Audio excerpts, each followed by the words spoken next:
Hi guys, I hope you're well.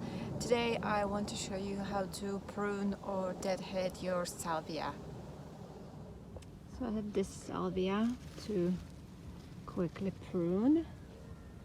It's got lovely purple spikes like this, and this is Salvia East Friesland.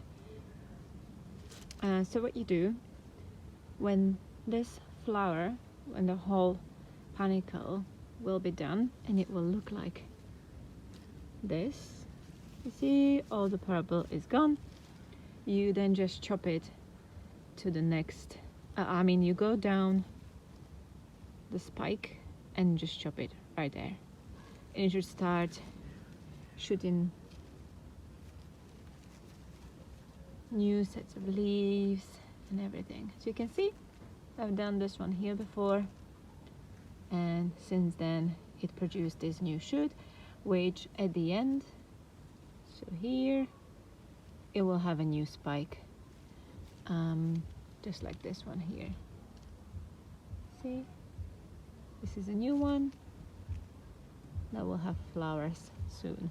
So this is a new one, just so you know how to differentiate. This is a new one.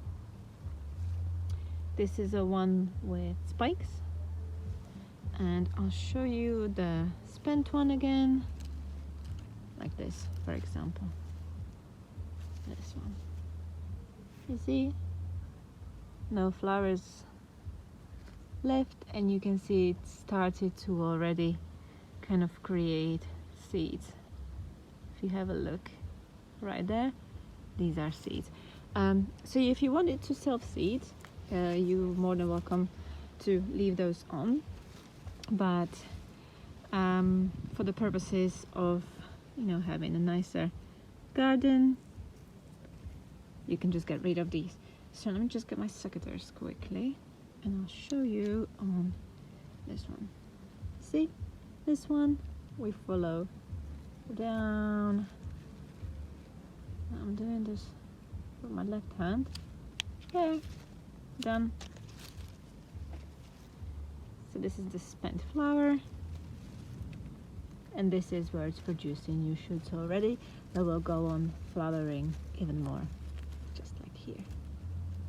Right, that's how you do it. Hope it was helpful. I hope this was helpful. I know, short but sweet. I'll see you next time. Up until then, take care of yourself, and don't forget to also like and subscribe if you haven't yet. Take care. Bye bye.